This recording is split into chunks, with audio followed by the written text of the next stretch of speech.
Binance की अगर बात करिए तो बाइनेंस का P2P बहुत सारे दोस्त लोग यहाँ पे यूज़ करते हैं, लेकिन यहाँ पर बहुत ज़्यादा आफ़त आना स्टार्ट हो गई जहाँ पे कि P2P के अंदर स्कैम्स हो रहे हैं और कहीं न कहीं अगर बात करी जाए तो पुलिस कंप्लेंट भी यहाँ पे हो जा रही है। आज के इस वीडियो में हम लोग देखेंगे कि आखिरकार यहाँ पे क्या चीज़ें हो रही हैं, इनके सॉल्यूशंस क्या हैं, उनके ऊपर बात करेंगे कि कैसे आप P2P जब करते हैं तो सेफ रह सकते हैं और क्या यहाँ पे अगर आप ये पैसा इंडियन बैंक से निकालना चाहें डायरेक्टली इंडियन एक्सचेंज से तो क्या वो एक सेफ तरीका है या फिर हमें P2P करना चाहिए। इन सभी चीज़ों को जानते हैं आज की इस वीडियो के अंदर। देखिए, सबसे पहले आप यहाँ पे डायरेक्टली देख सकते हैं कि बहुत सारे जो यूज़र्स हैं वो परेशान हैं। अगर यहाँ पर एक यूज़र की बात करी जाए तो उन्होंने बाइनेंस के P2P से कह सकते हैं कि ट्रेड किया था। 560 USDT जो थे वो यहाँ पे फ्रॉड हो गए और इनके खिलाफ यहाँ पे एक पुलिस कंप्लेंट भी दर्ज हो गई जो कि साइबर क्राइम के अंदर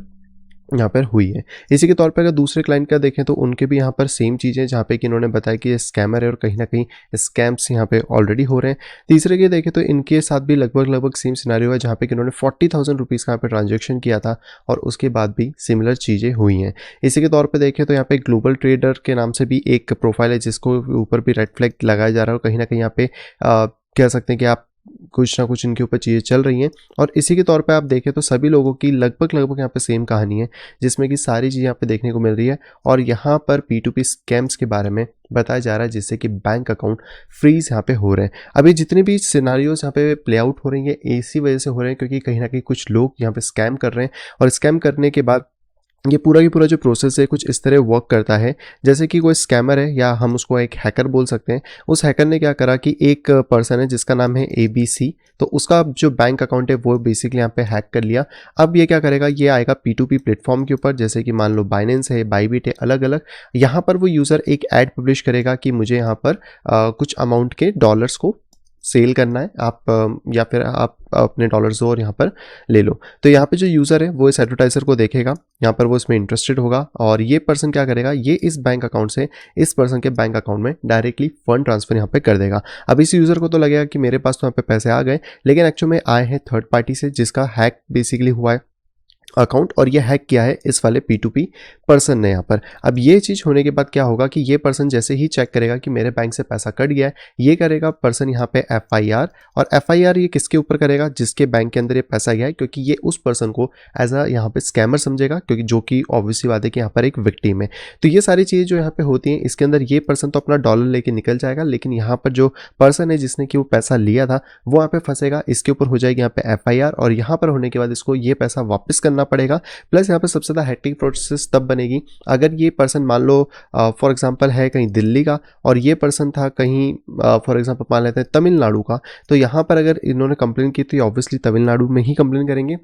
तो दिल्ली से तमिलनाडु आना जाना वापस उस चीज़ को सेटल करना, ये बहुत सारी चीज़ें ये लफड़े यहाँ पे हो जाते हैं। तो ये जितनी भी सारी चीज़ चल रही है यही P2P का स्कैम है जो कि इस तरीके से ही राउट हो रहा है, जहाँ पे कि बैंकिंग सिस्टम देखो वैसे भी बेकार है, उसमें तो कुछ बात ही नहीं है, जहाँ पे कि बैंक्स को हैक करना कोई बहुत बड़ी बात नहीं हो जाती है लोगों के लिए, और जो अच्छे हैकर्स हैं वो ऑब्वियसली इस चीज़ को यहाँ पर अंजाम दे देते हैं। लेकिन आप लोग इस चीज़ से कैसे बच सकते हो, क्या प्रिकॉशंस ले सकते हैं, चलो उसके बारे में बात करते हैं ताकि ये जो इश्यूज यहाँ पे क्रिएट हो रहे हैं ये आपके साथ ना हो। सबसे पहले बात करें कि अगर आपके खिलाफ बाई चांस कोई केस हो गया या फिर चीज़ें हुई हैं तो आपको उसको सॉर्ट आउट करना होगा, जिसके लिए आप एक अच्छा लॉयर अपॉइंट करो। और अगर आपके पास इतने पैसे नहीं है सारी चीज़ें, तो एटलीस्ट आप जहाँ पे भी आपकी कंप्लेन हुई है वहाँ जाके आप सॉर्ट आउट करने की कोशिश करो। जो भी पुलिस थाना लगेगा, जो भी चीज़ें, उनको अपनी पूरी कंडीशन बताओ, आपके जितने भी प्रूफ्स हैं वो सारे सबमिट करो, जिससे कि आप अपनी तरफ से क्लियर यहाँ पे रह सकें। लेकिन जब आप P2P कर रहे हो तो आपको किन बातों का ध्यान रखना है, तो सबसे पहले चाहे आप बाइनेंस पे कर रहे हो, बाईबिट पे कर रहे हो, आपको ध्यान रखना है कि जो भी पर्सन है वो यहाँ पे वेरीफाइड यूज़र होना चाहिए। अगर उसका से वेरीफाइड यूज़र का बैच है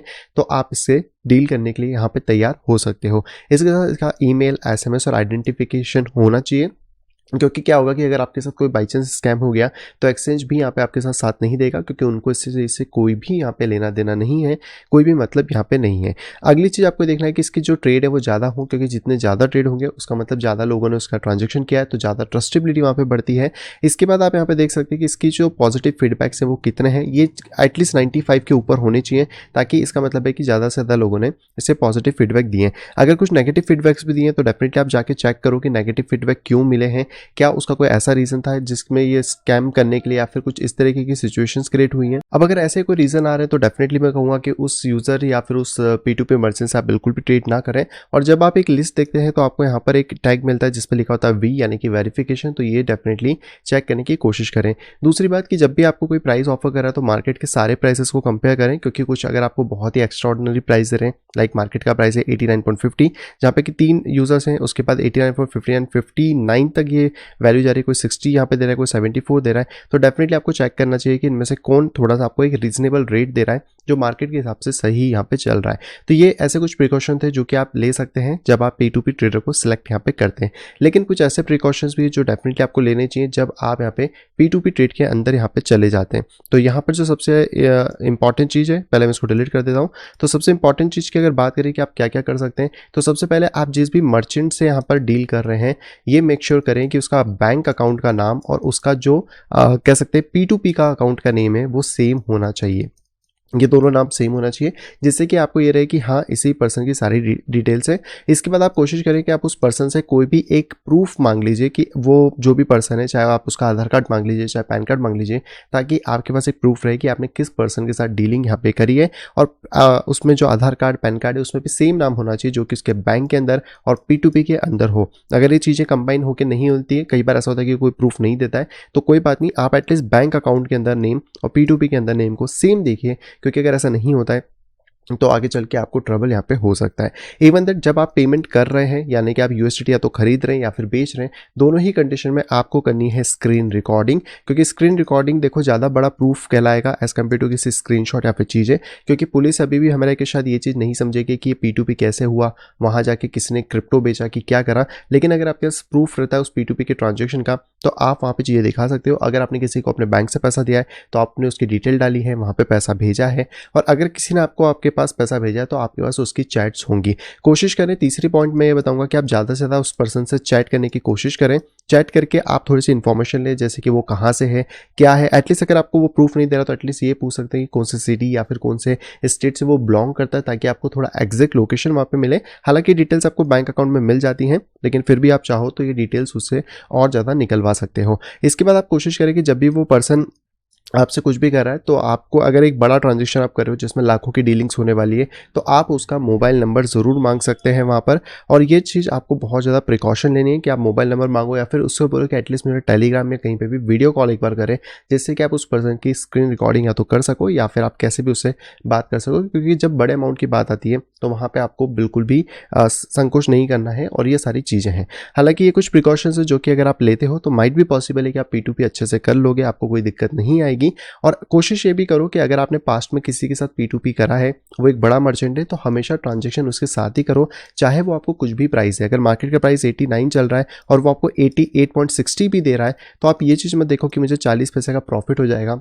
आप ये चीज़ देखो कि उस मर्चेंट से आपने पहले भी ट्रांजैक्शन किया था और आपको दिक्कत नहीं हुई, तो यहाँ पर जब आप वो ट्रांजैक्शन आगे करते हो उसी पर्सन के साथ तो ज़्यादा चांसेस है कि आप सेफ ट्रांजैक्शन करोगे और आपके ऊपर कोई भी इशू इन फ्यूचर नहीं होने वाला है। हालांकि P2P से भी ज़्यादा एक बेटर तरीका होता है, वो होता है OTC, जो कि बेसिकली तो सभी के लिए ऊपर नहीं होता, लेकिन OTC में कुछ ऐसे पर्सन होते हैं जो पूरी तरीके से कम्युनिटी वाले ही होते हैं या ज़्यादातर वेरीफाइड ज़्यादा होते हैं, जिनकी credibility as compare to P2P के ऊपर थोड़ी ज़्यादा रहती है। तो यहाँ पर आप थोड़ा सा उस चीज़ को ट्राई कर सकते हो। तो ये कुछ सॉल्यूशंस थे, ये कुछ प्रिकॉशंस थे जो कि डेफिनेटली आप ले सकते हो। और अगर आप ये लेते हो तो माइट भी पॉसिबल है कि आपको ऐसा कोई नोटिस ना आए या फिर आप यहाँ पे P2P के स्कैम होने से यहाँ पे बच सके। अब इसमें एक सवाल ज़रूर आएगा जिसके बारे में मैंने स्टार्टिंग में भी बात करी थी कि क्या हम लोग अपना पैसा इंडियन एक्सचेंजेस पे भेज के डायरेक्टली बैंक में ले सकते हैं। तो मैं उसके लिए बिल्कुल भी मना कर दूंगा। उसका रीज़न क्या है, ये देखो, इंडियन बैंक्स, इंडियन एक्सचेंजेस जितने भी हैं उनके बैंक में आई डोंट थिंक कि इतना पैसा अवेलेबल है कि आप अपना पूरी तरीके से क्रेडिट वहाँ पे निकाल पाएँ। दूसरा कि इंडियन एक्सचेंजेस पे जब आप डिपॉजिट कर देते हैं कोई भी अमाउंट को तो वहाँ से क्रिप्टो को विड्रॉल करना बहुत ज़्यादा टफ हो जाता है। वो आपको उसे बैंक विड्रॉल देते हैं और कई बार ऐसा होता है कि बैंक विड्रॉल होने में भी 60 डेज से 90 डेज़ का टाइम लग जाता है और कई बार तो वो विड्रॉल भी नहीं देते हैं। तो कहीं ना कहीं यहाँ पे आप ट्रैप हो सकते हो, फंस सकते हो। तो मैं, अगर छोटा मोटा अमाउंट है 10,000, 15,000, 40,000 का निकाल लो, कोई दिक्कत नहीं है, आपको वहाँ पे थोड़ी सिक्योरिटी मिलेगी। हाँ, TDS उसमें डेफिनेटली कटेगा, लेकिन आपको ये रहेगा कि हाँ मेरे पैसा जब आएगा तो मेरे ऊपर कोई दूसरी मुसीबत यहाँ पे नहीं आएगी। लेकिन अगर बड़ा पैसा है तो आई डोंट थिंक इतना हो पाएगा। और इंडियन एक्सचेंज आप सभी को पता है कि टैक्सेशन आने के बाद से कितनी ज़्यादा लिक्विडिटी का क्रंच आ गया है, तो यहाँ पर वो पैसे में भी हुआ है। तो ऐसा नहीं है कि सिर्फ क्रिप्टो में ही क्रंच है, और इंडियन एक्सचेंज अपने अलग लफड़े हैं, तो उसके ऊपर जाने के लिए तो मैं बिल्कुल भी सजेस्ट नहीं करता। P2P करो, लेकिन अच्छे से सेफ सिक्योर तरीके से करो, तो ज़्यादा बेटर यहाँ पे चीज़ें और ऑप्शन यहाँ पे निकल के आता है आप सभी के लिए। आई होप दोस्तों वीडियो आप सभी को यहाँ पे पसंद होगी। दोस्तों अगर वीडियो अगर पसंद तो प्लीज़ वीडियो को लाइक करिएगा। अगर अभी तक आपने चैनल अपने फैमिली या फ्रेंड के साथ शेयर नहीं कराए तो तुरंत जाए शेयर करें, ताकि वो लोग भी क्रिप्टो मार्केट से अपडेटेड रह सके। और अगर आप आए फर्स्ट टाइम इस चैनल के ऊपर, तुरंत जाइए चैनल को करिए सब्सक्राइब, साइड में देखिए नोटिफिकेशन बेल को दबा के क्लिक करें ऑल के ऊपर, ताकि मेरे आने वाली सब वीडियो की इन्फॉर्मेशन प्रॉपर टाइम पे पा सकें। तो मैं मिलता हूं आपसे कुछ इंटरेस्टिंग वीडियो के साथ, तब तक के लिए have a great day and bye bye.